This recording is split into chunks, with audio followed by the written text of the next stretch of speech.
નમસ્કાર વિદ્યાર્થી મિત્રો, ફરીથી ઓનલાઈન લેક્ચરમાં તમારું સ્વાગત છે. Vimala Vidyalaya CST Zaveri arts college ગઢ, BSN 3 subject Sanskrit, C 303, Raghuvansh સર્ગ 14, વ્યાકરણ, તમારો અભ્યાસક્રમ. વિદ્યાર્થી મિત્રો, હવે આપણે રઘુવંશમાં આગળ બે પ્રશ્નો જોઈ ગયા. રઘુવંશનું મૂલ્યાંકન, રઘુવંશના મહાકાવ્યના લક્ષણો. ત્યાર પછી આપણે રઘુવંશનું પ્રશ્નો પણ બે પ્રશ્નો સાથે જોઈ ગયા હતા. તો હવે આપણે એક રઘુવંશની કથાનક વિશે અભ્યાસ કરીશું. આજનો આપણો પ્રશ્ન છે રઘુવંશની કથાનક વિશે વાત કરીશું, જેમાં કાલિદાસે કેવું વર્ણન કર્યું છે તે વિશે અભ્યાસ કરીશું. કાલિદાસ રચિત રઘુવંશ મહાકાવ્ય કવિતા કામિનીના પંચકાવ્યરૂપી મણિજડિત મુકુટમાં ઝળહળતા મણિરૂપે જડાયેલું છે. તે સંસ્કૃત સાહિત્યમાં શ્રેષ્ઠ મહાકાવ્ય તરીકે પ્રસિદ્ધિ પામ્યું છે. આ કાવ્યથી સહૃદયે આનંદ વિભોર થઈને કહ્યું છે કે કહ ઇહ રઘુકારેણ રમેતમ. રઘુવંશમાં 19 સર્ગ છે, જેમાં સૂર્યવંશી 29 રાજાઓના ચરિત્રનું વર્ણન થયેલું છે. એની શ્લોક સંખ્યા 1569 છે. આ કાવ્યમાં નાયકો એકથી વિશેષ છે. કવિ વાલ્મીકીએ રામાયણમાંથી પ્રેરણા લીધી છે.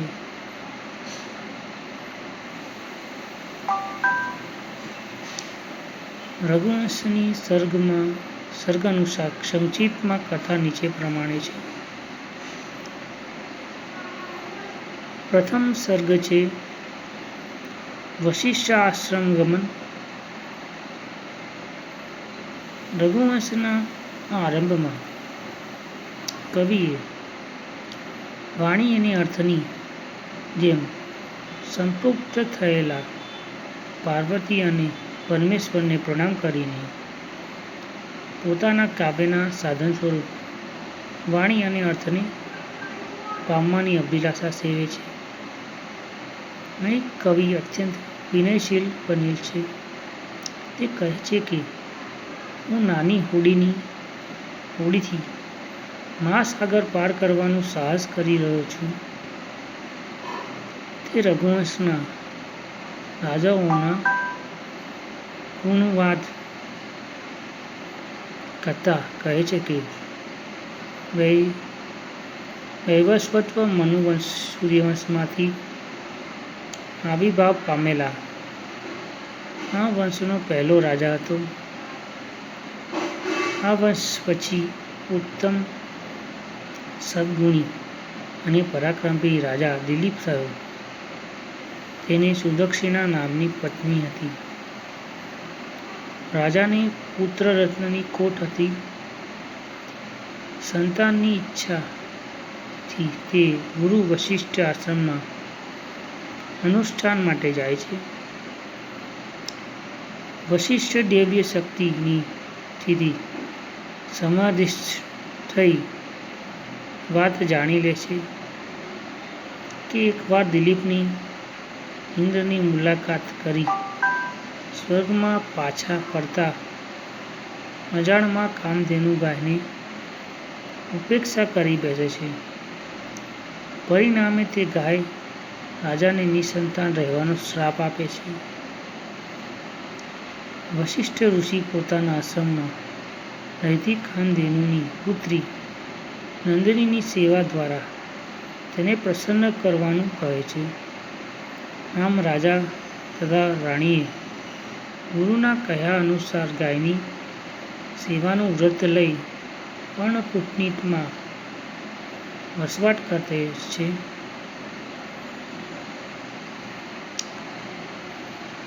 બીજો સર્ગ નંદિની વરપ્રદાન છે, જેમાં વશિષ્ઠે ઋષિના આશ્રમમાં દિલીપ અને સુદક્ષિણા 21 દિવસ સુધી ભક્તિભાવથી નંદની ગાયની સેવા પૂજા કરે છે.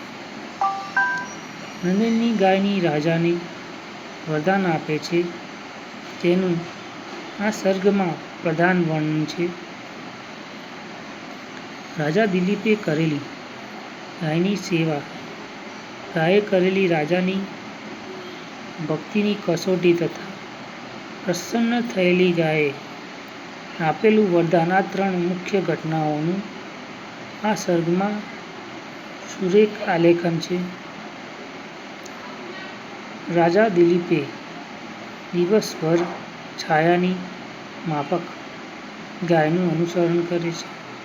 ગાય ઊભી થાય ત્યારે રાજા પણ ઊભો થતો, ગાયના બેઠા પછી બેસતો, ગાયના પાણી પીધા પછી તે પાણી પીવાની ઈચ્છા કરતો, તેને ઘાસનો કોળિયો ખવડાવતા, જીવજંતુથી તેનું રક્ષણ કરતો. સાંજે આશ્રમમાં આવતી ગાયને રાણી સુદક્ષિણા માતાની જેમ પૂજીને પુષ્પમાળાથી શણગારતી અને થોડા સમય પછી ગાય રાજાને કસોટી કરવા દૈવીય શક્તિથી એક સિંહનું સર્જન કર્યું અને તે સિંહ તે ગાય પર આક્રમણ કરતો હોય તેવું દ્રશ્ય ખડું કરીને દિલીપની પરીક્ષા કરી. રાજા દિલીપ પોતાના શરીરના ભોગે નંદની ગાયનો જીવ બચાવવા તત્પર બને છે. રાજાની અન્ય ભક્તિથી નંદની ગાય પ્રસન્ન થઈ તેને પરાક્રમી પુત્ર થશે એવો આશીર્વાદ આપે છે. રાજા પ્રસન્ન થઈ ગાય સાથે આશ્રમમાં આવે છે અને ગુરુ વશિષ્ઠના આશીર્વાદ મેળવી દંપતી રાજધાનીમાં પાછા આવે છે. ટૂંક સમયમાં રાણી સુદક્ષિણાના સગર્ભા બને છે. સુંદર એવા દિલીપ સિંહ સંવાદને યોજીને કવિએ આ સર્ગની ભાવવાહી બનાવ્યો છે.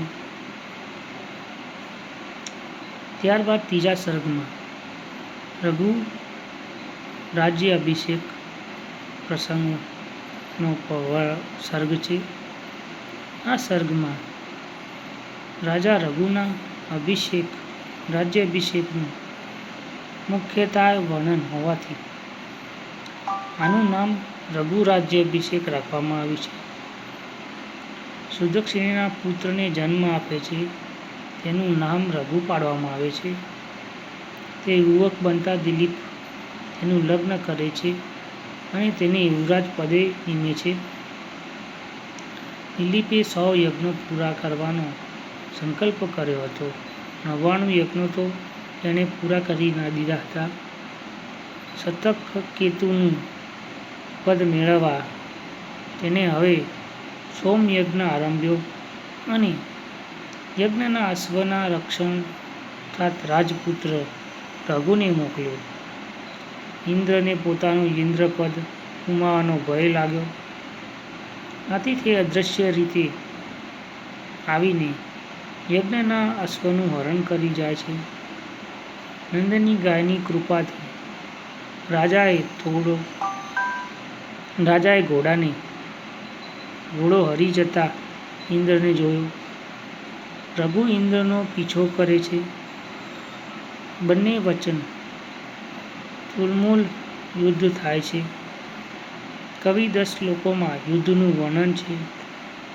ઇન્દ્ર રઘુ પર પ્રસન્ન થાય છે અને અશ્વ સિવાય યથેચ્છ વરદાન માંગી લેવા જણાવે છે. રઘુ યજ્ઞ પૂરો ન થાય તો પણ પોતાના પિતાને યજ્ઞનું ફળ પ્રાપ્ત થાય તેવું વરદાન માંગે છે. પછી પુત્રને રાજ્ય સોંપી દિલીપ સુદક્ષિણા સાથે ઇક્ષ્વાકુ વંશના નિયમો અનુસાર વાનપ્રસ્થ આશ્રમ સ્વીકારી વનમાં જાય છે. આ સર્ગમાં રઘુના શિક્ષણ અને પરાક્રમનું વર્ણન કવિએ સુંદર અને સરળ ભાષામાં કર્યું છે. ત્યારબાદ ચોથો સર્ગ છે રઘુ દિગ્વિજય. રઘુ પોતાના પિતા દિલીપનું રાજ્ય પ્રાપ્ત કરીને ભારત વર્ષની ચારે દિશાઓમાં દિગ્વિજય યાત્રા માટે નીકળે છે. તે પ્રજામાં તેના પિતાની જેમ અતિ લોકપ્રિય બને છે તેનું અહીં વર્ણન છે.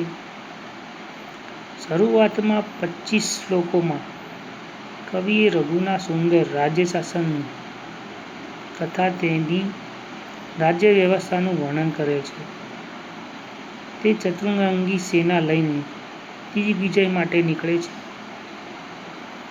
પૂર્વ દિશામાં સુહમ તથા વ્યંગ દેશોને જીતી લે છે. ત્યારબાદ કપિશા નદી ઓળંગી કલિંગ દેશને જીતીને તે દક્ષિણ દિશા તરફ આગળ વધે છે. દક્ષિણમાં પાંડ્યા રાજાઓ પાસે પોતાના સ્વામિત્વ સ્વીકારી મલયન, દુધર તથા સહ્યાદ્રી પર્વતોને પાર કરીને કોંકણ તથા કેરળના રાજાઓને હરાવ્યા. પારસિક રાજાઓનો પ્રભાવ કર્યો. હવે રઘુએ ઉત્તર દિશા તરફ પ્રયાણ કર્યું. ત્યાં હુણ તથા કંબોજ રાજાઓને પરાસ્ત કર્યા.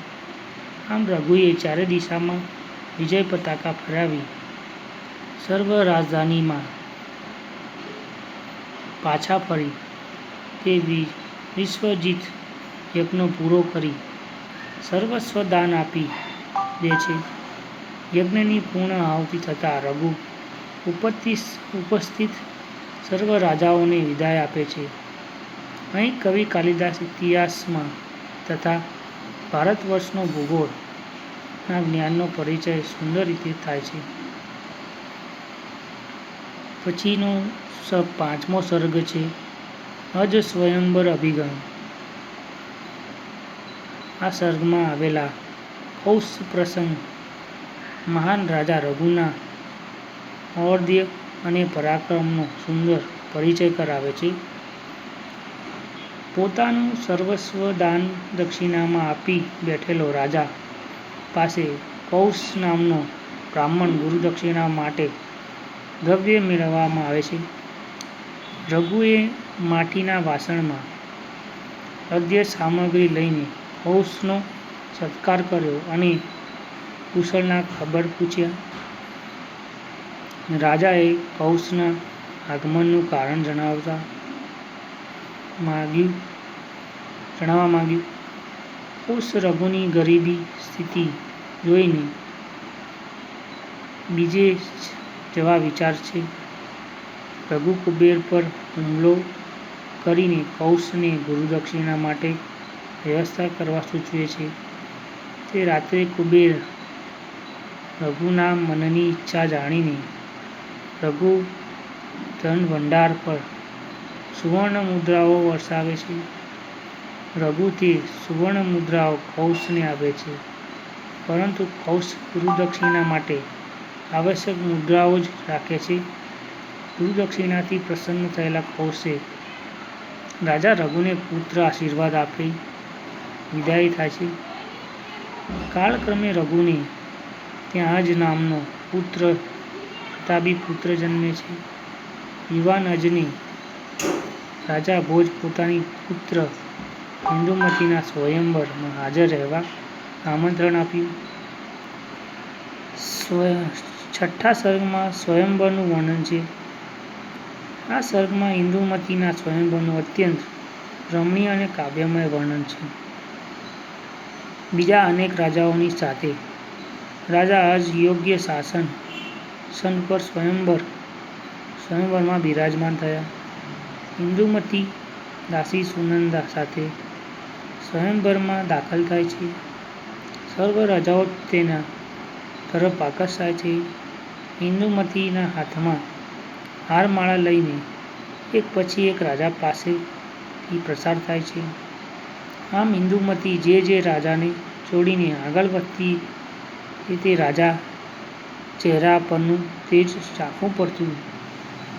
આ પ્રસંગે કાલિદાસે એક સુંદર ઉપમા યોજી છે, જેના પરિણામે એને દીપશિખા કાલિદાસે એવું ઉપનામ પ્રાપ્ત થયેલું છે.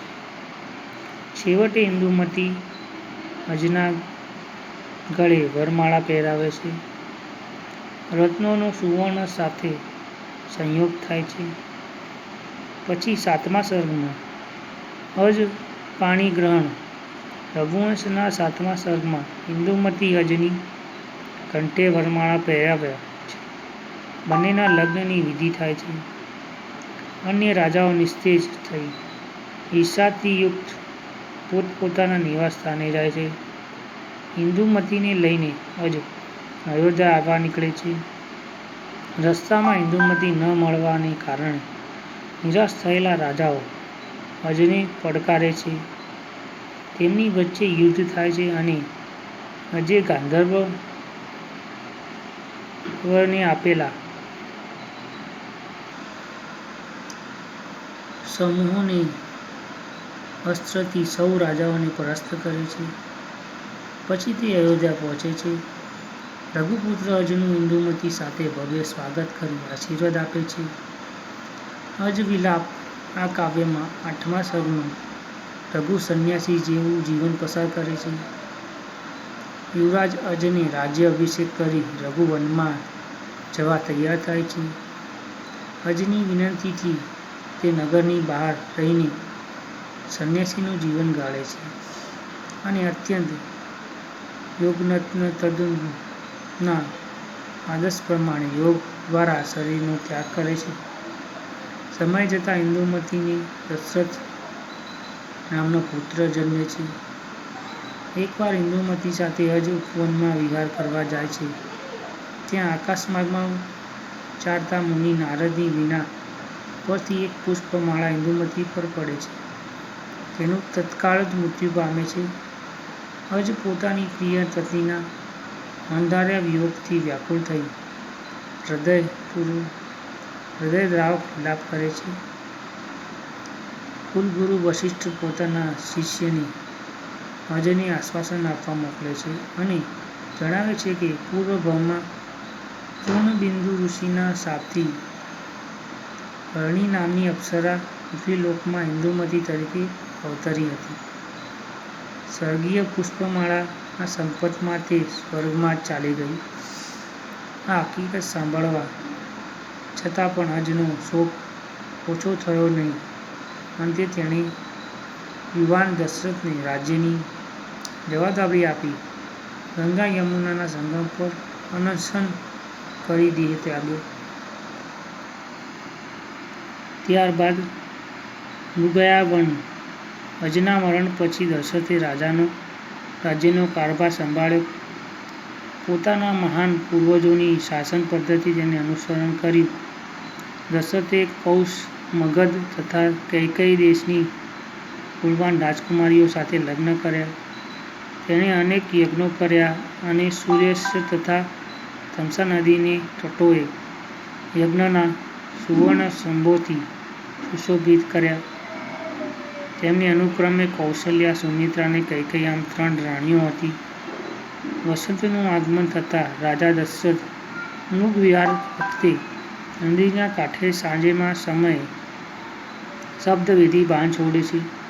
નદીમાંથી પાણીનો ઘા ભરતો એક તાપસકુમાર શ્રવણ આ બાણથી હણાય છે.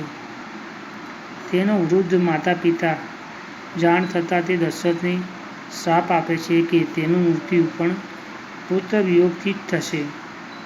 દશરથે ભારે હૈયે રાજધાની પાછો ફર્યો અને રાજાએ ઘણા વર્ષો સુધી પુત્ર ન થયો એટલે ઋષિશુંગ વગેરે ઋષિઓ રાજા પાસે પુત્રોષ્ટિ યજ્ઞ કરાવ્યો. યજ્ઞની આહુતિમાં વખતે યજ્ઞકુંડમાંથી ખીર ભરેલું સુવર્ણ પાત્ર લઈને એક પુરુષ પ્રકટ થયો અને તેણે એ પાત્ર દશરથને આપ્યું. દશરથે એ પાત્રમાંથી ખીર 3 રાણીઓને વહેંચી આપી. વખતે જતાં જ રાણીઓ સગર્ભા બની. રાવણના ત્રાસમાંથી જગતને મુક્ત કરવા ભગવાન વિષ્ણુ કૌશલ્યાના કુખે રામ તરીકે જન્મ્યા. એ સાથે સાથે કૈકેયીએ ભરતને અને સુમિત્રાએ લક્ષ્મણ તથા શત્રુઘ્નને જન્મ આપ્યો. સમય જતાં ચારેય રાજકુમારો મોટા થવા લાગ્યા. સીતા વિવાહ વર્ણન આવે છે 11મા સર્ગમાં. એક સમય વિશ્વામિત્ર ઋષિ દશરથ પાસેથી રામ તથા લક્ષ્મણને દાનમાં પોતાના યજ્ઞ રક્ષણ કરવા માટે આશ્રમમાં લઈ જાય છે. રસ્તામાં તેમણે તાડકા નામની રાક્ષસીનો વધ કરે છે. ત્યારબાદ તેમણે મોટી રાક્ષસી સાથે યજ્ઞમાં વિઘ્ન કરવા આવેલા મારીચ, સુબાહુ વગેરેનો નાશ કર્યો. રસ્તામાં રામે અહલ્યાનો ઉદ્ધાર કર્યો. યજ્ઞ પૂરો થતાં જ જનકના નિમંત્રણથી વિશ્વામિત્ર રામ લક્ષ્મણ સાથે મિથિલા નગરી જનક તનયા સીતાના સ્વયંવરમાં ગયા. ત્યાં રામે શિવનું ધનુષ્ય ભાગીને જનકની શરત પૂરી કરી અને સીતા સાથે લગ્ન કર્યા. દશરથ પણ મિથિલામાં આવી પહોંચ્યા. રામ સીતાના લગ્નની સાથે લક્ષ્મણ, ઉર્મિલા, ભરત, માંડવી તથા શત્રુઘ્ન, સુકીર્તિ સાથીના પણ લગ્ન થયા. પુત્ર અને પુત્રવધૂ સાથે દશરથ અયોધ્યા પાછા ફરી રહ્યા હતા ત્યારે રસ્તામાં પરશુરામ મળ્યા. રામે પરશુરામના ધનુષ પર બાણ ચડાવી તેમને પરલોકને ખતમ કરી તેના ચિરંજીવી બનાવ્યા. રામે પરશુરામને પોતાની દિવ્ય અવતારની પ્રતીતિ કરાવી અને બધા અયોધ્યા ગયા. 12મો સર્ગ રામાયણની કથા. આ સર્ગમાં ખૂબ જ ઝડપથી સંક્ષેપમાં રજૂ કરેલ છે. રાજા દશરથ હવે વૃદ્ધ થયા હતા. તે રામનો રાજ્યાભિષેક કરવાની તૈયારી હતા ત્યારે કૈકેયી તેમની પાસેથી પૂર્વ મેળવેલા 2 વરદાનો અને રામને 14 વર્ષનો વનવાસ અને ભરતને રાજગાદી સોંપવાની વાત કરી. પિતાની આજ્ઞા સાથે ચડાવી રામ, સીતા તથા લક્ષ્મણ સાથે વનમાં જવા તૈયાર થયા અને પુત્ર વિયોગ રાજા દશરથનું મૃત્યુ પામ્યું. સોમર્ષિ પાછા આવતા ભરત આ સમાચાર સાંભળી ખૂબ દુઃખી થયા. તે રામને મનાવવા ચિત્રકૂટ જાય છે. રામની પાદુકા સિંહાસન સ્થાપી ભરત અયોધ્યા નગરની બહાર રહી રાજ્ય ચલાવવા લાગે છે. તે પછી રામનો વનવાસમાં વિવિધ પ્રસંગો, સીતાહરણ, લંકા પર રામની ચડાઈ, રામ રાવણ યુદ્ધ, રામનો વિજય અને અગ્નિ પરીક્ષા સુધી સીતાનો સ્વીકાર અને અંતે રામ, લક્ષ્મણ અને સીતા પુષ્પક વિમાનમાં બેસીને અયોધ્યા પાછા આવે છે. પછી દંડકારણ્યમાં લંકાથી પુષ્પક વિમાન નીકળી રામ સાગર પરથી પસાર થતા તેનું આ સર્ગમાં સુંદર વર્ણન. વિમાનમાં બેઠેલા રામ સીતાનો વાનરો સેનાનો બાંધેલો પુલ બતાવ્યો. રામ સીતા આગળ સમુદ્ર સેતુ અને સુંદર કિનારોનું વર્ણન. ત્યારબાદ રસ્તામાં આવતા જનસ્થાન, માલવ્ય પર્વત, પંચવટી, જુદા જુદા ઋષિઓનો આશ્રમ, ચિત્રકૂટ પર્વતો, મંદાકિની નદી, સુજતા નામ તપો, શ્યામ ગંગા યમુના સંગમ, નિષાદ ગૃહનગામ વગેરે સ્થળોનું વર્ણન છે. સરયુના કાંઠે પુષ્પક વિમાન નીચે ઉતરે છે. ત્યાં કુલગુરુ વશિષ્ઠ અને અમાત્યો સાથે ભરત રામનું સ્વાગત કરે છે. પછી તેઓ નગરની બહાર શત્રુને ઊભો કરેલા તંબુઓ વિશ્રામ કરે છે. 14મા સર્ગમાં રામનો વિવિધ રાજ્યાભિષેક થાય છે. તે મંત્રીઓ સાથે રાજધાની પ્રવેશી અમાત્યો સત્તાનો સૂતો સંભાળે છે. મહેમાનો થોડા દિવસો પછી વિદાય થાય છે. છતાં તે સીતાના સગર્ભા બને છે. તે ફરીથી ભાગીરથી કંઠે તપોવનમાં ફરવા જવાનું મન થાય છે. રામ પ્રતિભાવ જાણવા રામ દ્વારા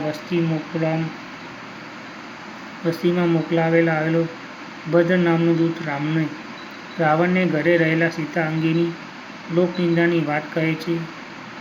રામ સીતાનો નિર્ણય લે છે અને દોહદ પૂર્ણ કરવાના બહાને હેઠળ ગંગાના પાર કરી વાલ્મીકી આશ્રમ પાસે સીતાને છોડી મૂકવાનો લક્ષ્મણને આદેશ આપે છે.